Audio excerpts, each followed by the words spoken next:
I love a coffee date because, like, you can just order a cup of coffee or an espresso, but then, what if you have a particular coffee order that you really like and you're at a coffee shop that doesn't understand that type of order? I've had this happen, and so now you're dealing now you're not trying to be difficult like every other coffee shop seems to be able to make this for me, but this shop's like, it's just not registering with the barista. And now you're the difficult one. And, you think, shoot, not even going to be able to get to know this person because of my coffee order. I think this is what's so great about this. It again highlights, do I get to be who I am in this relationship? Is there going to be space for me here? And what a beautiful, perfect setup from the beginning that highlights. It's almost like it removes people that don't either make space for it. And also for, one of the things that comes up a lot with my clients is the value of health.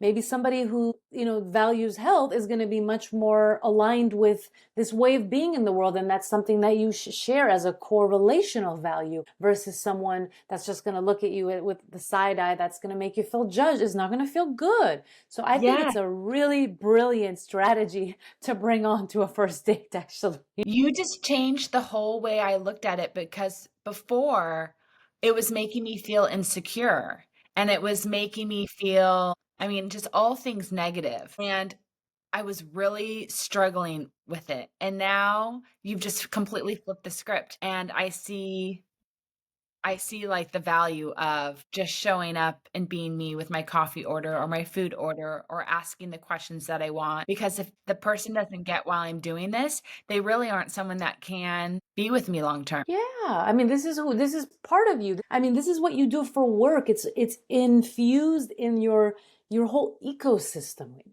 So it's like for me, when I met my husband, we're so about relational and mental health. We went deep really fast. And for the average person, that would have been like, I listened to like a 6-minute bird song that he played for me and I was like mesmerized. And he's like, nobody would listen to this. And so we don't know who is going to be drawn to those endearing qualities about us when we don't present them. And I just think it's such a great example that you brought up that so many people are probably relating to in a different flavor, or somebody that maybe doesn't want to talk about religion, but that is such a part of who they are.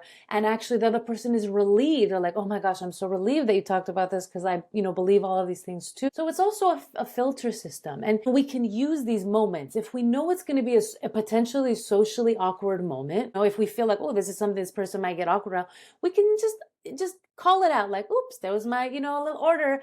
And I'm curious, is there anything that you tend to feel a little uncomfortable around when you're out and about it with a new person? Like, we can use it as a beautiful opportunity actually to bridge connection. Yeah. And then we can also use it to take a look at where we're still judging ourselves and then Yes. find a coach to Beautiful. help us let that go. Because that's what I've just realized. Like if I go to a restaurant and I'm asking the waiter, is there soy in this? Simply because like I'm highly allergic to soy. Depending on who I'm on a date with, I'm scared to ask that question because I don't want to be seen as difficult, but I'm not difficult. That's a Or judge. the person that's sitting in front of you might be like, wow, this girl I love how assertive she is and how she takes care of herself. She's going to take care of me. Ooh, this is great. Way to flip it. Or she can speak out her needs. I'm so afraid to speak out my needs. She's going to make it more comfortable for me to speak up about what I want. These are all great points that I never thought about. Thank you. Because there's so much food fear when it comes to dating. You know, there's like, it's more than just showing up on that first date in a restaurant and how you look and walking in and sitting down and small talk. It's so many other little mannerisms. But it's that awkward initial period that I like to say that we're all guarded on the first few dates. We're all still masking. Even if we're being quote unquote authentic, there's a mask. I mean, you're supposed to have a mask. This person is a stranger. We're trying to impress a stranger. It's the whole concept it's an odd thing. So, and the more we can just embrace that as part of it, the muscle gets stronger over time. Man, do I wish I could watch you on your next date, Whitney, just owning that food order and that coffee order and just like have my little glasses towards the other guy. Like, you better be admiring the crap out of this right now.